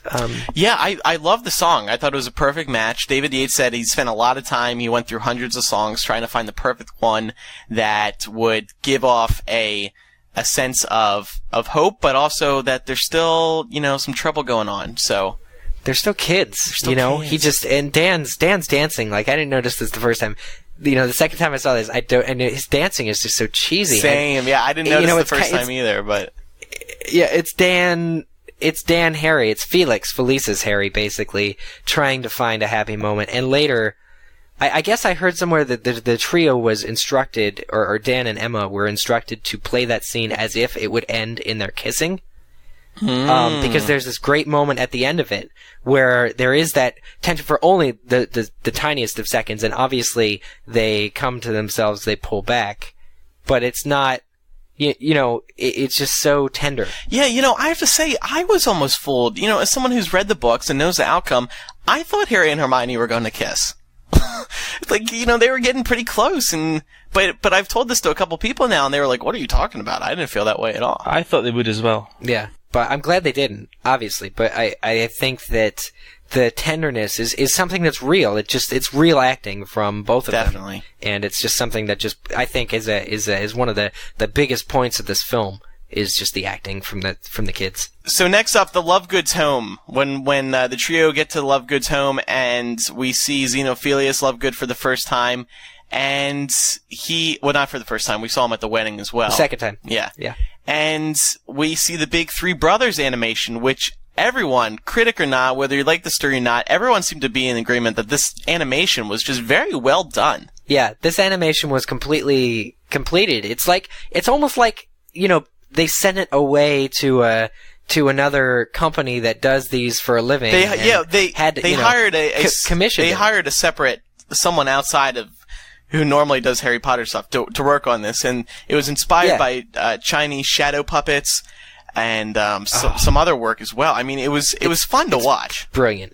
Of course, I'm so happy that they had that completed in time for the pre-screening, because it was the entire scene as it is, because obviously they're not going to change it, because it's either they have the product or they don't, if they outsource it. So. Of course, the glaring change here was Hermione reading the story, telling the story, rather than Ollivander, which I thought was a bit odd when you think about it, because then it's like, well, why did they go to the Lovegood's house in the first place if Hermione had the story the whole time? Like, couldn't she have figured this out? Couldn't she have... No, she hasn't. But she didn't. But she figures out everything. so you know what I mean? Eventually. Like, she could have. So I don't know. Well, yeah, it would have been nice if they kept how it was in the book with Ollivander. Yeah, I think that going back to what I said before with the Deathly Hallows and kind of, it being rushed, Eric, the whole symbol thing. I think, and again, look, I understand things need to be left out of the films, just from a time standpoint. But the whole scene where Victor Crumb notices the symbol around Xenophilius Lovegood's neck, he mentions Gregorovich. Nobody has a clue who Gregorovich is in this film. Harry passingly comments on him as the wand maker, or Hermione, I forget. I think Harry says he's after Gregorovich, and Hermione goes, "Oh, the wand maker? Well, fans only know Ollivander up until this point. Who is Gregorovich?" And then the scene, of course, in Nurmengard, I think is the name of the prison. I guarantee you, there are going to be people who are lost with that scene, have no idea what's going on. And the whole backstory with Grindelwald. You have to agree with that, Eric. I mean, he just shows up at the prison, talks to him, gets this fleeting memory out of him, kills him, and Harry wakes up, and it's like, what I liked about that scene. Sorry, go on. No, I'm just saying, and then you go to the grave and you see the symbol on Peveril's grave, and then you go to the Lovegood home. I feel like people who haven't read the books are not going to follow that storyline, and the movie's called Deathly Hallows. So the movie's called Deathly Hallows, but like Richard said, Richard brought up the point about Voldemort not being in Bathilda's. The snake jumps up at the screen. Harry and Hermione apparate or disapparate kind of sideways, like it reminded me of that scene in Chamber of Secrets when Harry goes through the Floo network and he shoots out of the fireplace sideways. They basically disapparate through the wall out of the house. But there's no Voldemort in Godric's Hollow. And the only Voldemort we get is scenes like this, where Harry is dreaming and Voldemort goes and interviews Gregorovich, and I think we're meant to believe it's Legilimens, that Voldemort is actually physically reading Gregorovich's mind because there's no exposition. And it's short, but I don't know, I feel like the essentials were there. I mean, to me, maybe this is like offensive, but do you think that they cast the actor who played Gregorovich as a gay man? Because it just came across that way to me. My gaydar went off the charts. My gaydar just went off the charts. So that's canon. Well, that's canon. I question your gaydar. Let's move on now to the trio at Malfoy Manor. Of course, they get caught by the Snatchers right before this, and we see Dobby. And this is not the first time we see Dobby. We saw him a little bit earlier in the film. I loved Dobby in this film. I think even though you have a limited amount of time with him, and we haven't seen him with Chamber of Secrets, I think you really get a connection with him. Like, I really was like, "Aw, Dobby." I can't say I did. Yeah. Really? So, I mean, I feel like we're negative on all these points, but I guess it's good to have sort of the counterbalance. Richard, go ahead. I'll let you go first. Well, I kind of felt cheapened by Dobby. I mean, from a CGI point of view, it was the exact same model as they used in Chamber of Secrets. It looked out of date. But you know what? Can I say? I don't know about that. I agree. And the first time we had seen him in a clip, I think, a few weeks ago, we were like, something looks off about him. What's wrong? I think they purposefully left him a bit cartoonish, I dare say, because that way viewers can connect with him a little bit more. He's not as scary looking as creature. He's a little more harmless. He comes off a little more friendly. I think they did that on purpose. I think he actually looks different than he did in Chamber of Secrets. I think they did that so you felt more emotion towards him. He's a little more like a stuffed animal, or a little pet bunny that you would have in your home. I'm not convinced. I mean, the Dobby in the books was covered in clothes and socks and hats because he was free and he loved his clothes. And I just think they took the same model because it was cheap and it was easier to do that rather than making a new CGI model for Dobby. I kind of felt a little bit robbed.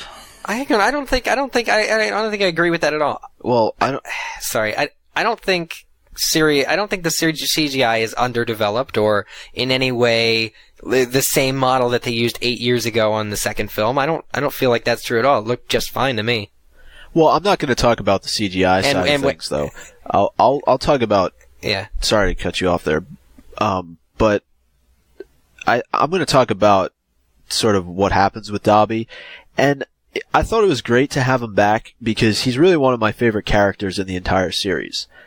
But the free elf speech, when he's talking to Bellatrix, right before she throws the knife. Don't you dare say that was bad. Not only was it bad, I think people would have connected with his return a lot more had he been present in the other films. Because, you know, here he is, he's kind of like this indignant house elf, basically telling Bellatrix to go screw herself.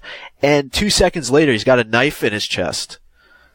So, and it's just, he wasn't developed enough as a character to have him do that and then have him be dead 15, 30 seconds later. Don't, Micah. Micah, don't blame David Yates for the knife in Dobby's chest. Blame J.K. Rowling. No, am I the only one who thinks that he wasn't developed enough as a character in previous films to do that? I agree with you completely. But is any character developed enough besides the trio? I mean, they're all lacking. They all lack, but you just have to go off your knowledge from the books, and you have to. But not everybody has that way. Not everybody has the knowledge from the books, and I'm saying that look how much Dobby plays a vital role in the series, even after Chamber of Secrets, and the fact that he hasn't been around since the second movie, and here he is all of a sudden in the final one, it's like a nice cameo, and then all of a sudden he's dead. And I don't think people get the full connection. That's my point. How did you feel about his ending speech? Because his ending speech, the second time I saw this, it seemed to go on for a little bit, because he's about to die. When he was stabbed? He's about to die. Yeah, well, right before he's stabbed, he has this long conversation. Okay, I mean, Narcissa is in on the conversation. They're talking back and forth. That was one of my favorite moments. I mean, you see him up there on the chandelier trying to unscrew it. That was hilarious. Then, and this is based off the audience screening, or the fan screening I went to. It was the one at the premiere, so it was a lot of fans. Everybody was cheering during Dobby's speech. Everyone really got behind him and connected with him. And I didn't get that the first time I saw the film. So, I think the fans really connected with it. And I would guarantee that many of the midnight screenings, all the fans were cheering along with Dobby. I mean, it was a great speech. It was a great build-up, I thought. But what about non-fans? I have yet to speak to them. I still agree with Micah on that. I think that if the character was developed more, then I would have felt sadder when he did die. I don't think there's anything sadder than Harry holding the corpse of Dobby and Luna coming and closing his eyes. That. I mean, and it looked not that. I'm real. talking about what takes place right before that. But so you're saying the rescue makes somehow less of an impact? No, his speech was like out of nowhere. All of a sudden, he's giving this being a free house elf. It felt fake to me. Sorry. All right. Sorry, I'm the Simon Cowell of MuggleCast today. No. It might be like, okay, I think what you're saying is, Dobby talking about being a free elf has less meaning because the freedom of elves has not been touched, because the freedom of elves and the independence of elves as a race has not been touched on at all in the films. Right. No, you're as right. it has in the books. I mean, I don't think there are too many significant scenes where Dobby is between book 2 and the rescue in book 7. I mean, maybe following Draco around in book 6 is the most important. But that subplot was cut because he doesn't. Let's talk a little bit more about Malfoy Manor. There was a scene though where, and I didn't get this. Maybe you can explain it because you guys know more about the making of movies. But where that hair falls on Hermione when she's being tortured by Bellatrix, what was that? The hair. I don't even know what that was. There's a hair, and it wakes her up. She comes to. Yeah, I didn't get what that was. Maybe. Maybe I don't know. Maybe just something to stir her. But that shot when Bellatrix is torturing Hermione was another standout moment in this film. You really connect with Hermione. What was it? Shorter now? It wasn't just shorter. There was I'm gonna be really quick, but there's a camera shot where we see what's on Hermione's arm.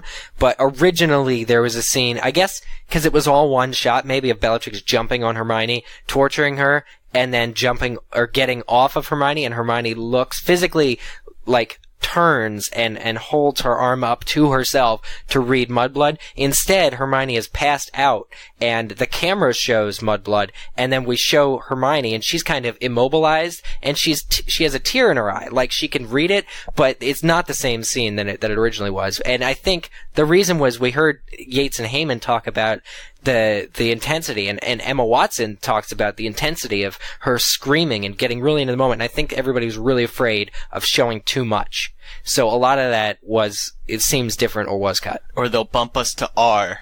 Yeah, exactly. But as long as you guys thought it was worthwhile, then that's cool. One other thing in Malfoy Manor here was Peter Pettigrew. I mean, there was a big change here where Pettigrew doesn't kill himself. Harry shoots a spell at Pettigrew to knock him out while he has the gate thing open, because Harry and Ron were sort of hiding where Pettigrew couldn't see them. I was disappointed that they changed this, because I think Pettigrew's silver hand registering, so to speak, the redemption was a great part of the book. Yeah. And we do see it in Prisoner of Azkaban. So I don't know why they couldn't have continued that plot line. Maybe they were fearing they would have to remind the audience of what's going on. But that could have been solved with a couple lines of dialogue, I thought. Yeah. Or maybe it just broke from the pace of the pace that they were going for. Because Harry's like, hey, by the way, I saved your life one time. Now now you owe me one, buddy. And then, like, Wormtail hesitates. But then, I mean, I think seeing his own hand, like, strangled by your own hand, is a great scene in the book because it's so horrifying. Yeah. And it would have been good in the film. Right. I wonder if they're not going to really do the silver hand beats a werewolf thing. Because Pettigrew's hand, even in the first Malfoy Manor scene, when we see Voldemort's chastising for not taking care of Charity Burbage, not keeping her quiet, and he has his hand and it's really out, and later he's walking up the steps from the dungeon in Malfoy Manor and his hand is hitting the wall and it's clunking heavy metal. I feel like they're really building that up, and obviously so maybe it'll come into play in part two. Yeah. Part two, yeah. Yeah. They're gonna, obviously they have to. I don't think they'll do it with Lupin, though. I think they stated that Lupin dies the same way that he does in the book, and Harry just kind of sees him off screen, sprawled out on the table when he goes into the Great Hall. But the other thing I could think of was they didn't want to kill two people in a very short period of time. You know, to kill Pettigrew and then to kill Dobby right after that. You know, maybe it's a little bit too much. Again, even taking the rating into consideration. I mean, I hope that's not the reason, though, because, I mean, what are they going to do with the battle? Yeah, that's true. That's very true. In part two. That's a good point. That's a very good point. So, Dobby has his big speech, like I said, in my theater, the fan theater at the premiere in New York, that everyone ate that up. I mean, huge applause. And then, of course, the knife goes into Dobby, and there's the scene where Dobby is being buried by Harry. Harry mentions he wants to do a proper burial, no wand work, which was good, because that's in the book. And we see him get buried. We don't see his grave, though. You know, the one that says, "Here lies Dobby, a free elf." But I think... part two. Yeah, I think we're going to see it in the beginning of part two to refresh people's memories. Maybe we will see another montage, sort of like what we got in the beginning of this film. And, yeah, so I hope we do see that.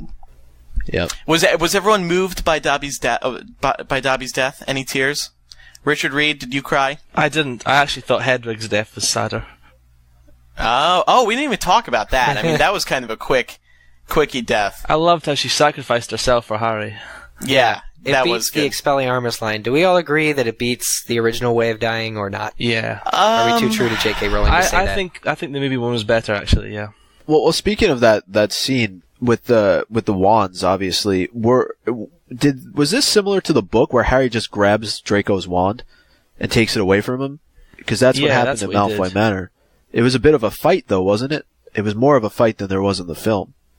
In the book, yeah, because he physically disarms him. And that's what transfers the allegiance of the Elder Wand, is that he disarms Draco, and Draco had disarmed Dumbledore, you know, the year previous. Right. I don't know, the allegiance of the Elder Wand is so hard to track. But yeah, it was basically that. So when he takes it from him physically, it seems like maybe that'll have a different explanation in part two. And then the big cliffhanger, we see Voldemort taking control of the Elder Wand. We again see Dumbledore's tomb, which is still a very odd-looking tomb. I mean, like I mentioned when we first saw it in the trailer, it looks like a Jenga game, and the blocks are sort of set up like they would in a Jenga puzzle. And they open up. Voldemort cracks the tomb, which was cool. And then we see Voldemort go right in face to face with Dumbledore, takes control of the Elder Wand, sends the spell up into the sky, and end scene. Credits. Finn. See you at part 2. There was no teaser for part 2. I was kind of hoping for a sort of little teaser thing or something. Yeah. That would have been a nice touch. Well, like at the end of Back to the Future, where they do that, first scenes. I haven't seen No that. surprise here, though. I thought the ending was a little anticlimactic. I thought maybe because why does everybody say that? Yeah, nobody was really because blown there was away no energy. There was no sense of like if Harry would have said, if there was been a quick shot to Harry said he has the Elder Wand, and then back to Voldemort casting it in there was no real feeling of foreboding at the end. It was just kind of, shot the spell in the air, movie's over. Yeah, exactly. And they could have done a lot more with that cutscene, especially since I think they split it at the right point. They just didn't drive it home the right way. Richard, where do you think it should have been placed? The split? The split. Yeah. Well, I think if I had my way, I would have had the split as they got caught by the Snatchers, and then I would have left Malfoy Manor for the last film. I mean, considering how much content, this film was really 2/3 of the book. It wasn't really half of the book, and they had so much content that they could have gone into that I'm worried that the next film is going to be all action, no story, and this film is it was almost the opposite, but I wasn't convinced by the story. All right, we're very far into the show. Obviously, there's still a lot more to discuss, but that sums up the major scenes, and we will definitely talk more about everything in future episodes. For now, though, we're going to do a couple quick questions. We're just going to go around the table, give some quick answers. First question, favorite new character, Eric Skull. Go. Reg Cattermole. Micah. Runcorn. Richard. Runcorn. My answer is Runcorn, too, I think. Favorite scene? Eric. The three... No, I'm not going to say the Three Brothers because that isn't acting. It doesn't take any kind of acting. I got to say still the Horcrux scene. Micah. The Ministry. Richard. The Obliviate at the start. Mine was the... I can't pick one Malfoy Manor scene. I'm just going to say Malfoy Manor in general. Those were great. Least favorite scene, Eric? Don't go to me first. Micah. Well, where should I start? No, I'm just kidding. One that really bugs you. If Micah, you could pick one that had to be changed.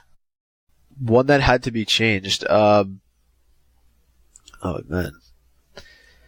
Yeah, be Warner Brothers. Be like, hey, this needs more reshoots in December. What would you? Oh, man. I would say it's probably... This is like a Rupert Grint interview. Yeah. Yeah, no, it's hard. It's hard because we've talked about so much here. Poor Richard. How about you, Richard, while we're waiting for the other two? I hated the Harry Hermione dance scene so much.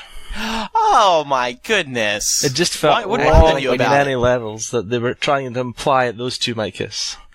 Oh. Well, I agree with that, but that didn't bother me. I would say the pacing of the forest scenes. If they could have quickened the pace of the forest scenes, I think I would do that. Yeah, you know what? I have the same answer as you. I don't know how, though, but because there is a lot of information going on there, particularly Harry and Ron fight, Ron returning, the destroying of the Horcrux. I mean, those were big things.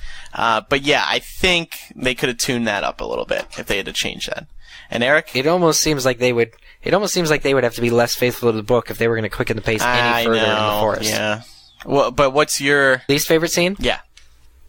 The scene on the train that takes place in the Hogwarts Express. There's this great moment where Neville's like, Harry's not here, and he says it like it's supposed to sound defeated, like even he's upset that Harry's not with them. Well, Neville calls him stupid, so short too. Yeah, hey losers. Hey losers. Right. Yeah, like what? I didn't He's get not that. here. But there's so much. It's a second. It's really a second. There's nothing to it. So I hated. That's my least favorite scene because why even film it when I even felt that Matt Lewis's acting was trying to tell me something. Well, in a way, it gets back to the timing that the film. Yeah. It gets back to explaining. It gets back to explaining why. To helping explain that people are looking for Harry. That's why they are on the run. Mike, I think you were saying right, earlier. But how do Harry's friends feel about him being missing is what I was interested in. And it felt like that was going to be what that scene was about, because even Cormac McLagan is in this film for that split second where he's like, my father will be hearing about it. But it's so short that it's my least favorite scene because you almost can't even take in what does happen. And not to mention what doesn't and should happen, is what does happen is so quick. That got a lot of laughs, though. What were you saying, though, Andrew? Well, you had mentioned earlier that there's no, I think it was you mentioned that there was no explanation of why they're on the run. I mean, this sort of helps explain why they're on the run, because they are being looked for even on the Hogwarts Express. So it helps explain to the viewer why they're not going to Hogwarts. Well, I think it's not the best, no. No, I think my point was just the severity of the situation is undermined a bit because you don't get as much of a look into how threatening Voldemort is to not just the wizarding world, but the Muggle world as well. Let's now get into some listener tweets on part 1. We asked you to send these in if you follow us on Twitter, and our Twitter URL is twitter.com/MuggleCast. Nydia112 writes, some parts sucked, some parts were awesome. The Seven Potters was just too funny for me. Hedwig's death was awful. Rosa Nasser wrote, I watched the 7th movie and found it amazing. Between our favorites, by the way, our favorite scene was when Harry and Hermione danced and when Ron kissed that man's wife. Harry J. Puck wrote, the film is definitely the best so far. Wasn't sure about the start with the Minister of Magic, but loved the creative animation. Anorexicist13 wrote, you guys have some crazy Twitter names, by the way. I love DH Part 1, although Grindelwald gave Dumbledore up too easily when Voldemort came looking for the wand. Soon-to-be Angel wrote 6 out of 10 for blazing fast pace, episodic feeling, par acting, but great aesthetics, far superior to all previous Potter films. Yeah, the on-location stuff was great. I mean, some of the, when they were camping, there were some beautiful areas they were walking Andrew, around. Can you talk about J.K. Rowling being a producer? Did they mention that at the junket? I heard it got kind of a They said there was no difference. It's what she's always done. She's just actually credited as a producer. All right. Dark Wolf 312 wrote, why didn't they show Bellatrix using Crucio? Some people thought she was biting Hermione's arm initially. Overall, best film yet. Lodema Note said, first time I left a HP movie without feeling disappointed. I love it. Sir Carnati wrote, I thought the overall movie was great, but I hate that they left out the Dudley Harry part. Three Brothers part, excellent though. FemGamer Bird wrote, I loved it, best adaptation so far. I love that they included a lot of dialogue from the book, but why is Wormtail still alive? That's the question, innit? Hopefully in part 2 we'll get an answer. I feel like they had to do something so jarring that everybody's talking about it, and is going to go see part 2 to find out why Wormtail is still alive. They might even do That's the big cliffhanger. They might even do Deathly Hallows Part 2 posters of just Wormtail with his silver hand going, I'm still alive. That's the hook for the next film. You think so? It's Lauren Yvonne wrote, the film felt like a different entity in itself. I kind of can't imagine seeing 6 then moving to that. But, not a bad thing, loved it. Miss Jess wrote, surprisingly faithful to the book, the cliffhanger was deliciously cruel. Clovis is a closet Harry Hermione shipper. That's the answer to that. Yeah. He totally is. Maria Nadera wrote, hi from Venezuela, loved the movie, some lines were exactly from the book, didn't like that they left out Creature's story. And finally, Dresbo wrote, if this was the exposition movie and part 2 the action, I feel the audience is still missing crucial info. This was definitely not the exposition movie because David Yates said they cut out everything that was exposition. So that's our big movie review episode. Obviously, there was a lot to talk about, and we hope you enjoyed this discussion, but this is, of course, not the end of our discussion on this movie. We'll be talking about it for many episodes to come, and I'm sure lots of you have feedback about what we had to say today. So to send it in, please do visit MuggleCast.com, then click on Contact at the top, and from there you can fill out our feedback form and give us your thoughts, whether you disagreed or agreed with anything we had to say, and we cannot wait to read your emails and get some of them on the next show. I think we had a healthy difference of opinion on a lot of things. Might Yeah, be it like was the good. first time in a while that's actually happened. Yeah. Speaking of emails, on episode 213, we asked for weird places that you've listened to MuggleCast. We got lots of answers, and they've been a lot of fun to read. So thanks everyone for sending them in. We ran out of time on this episode, but we will definitely read them on episode 215.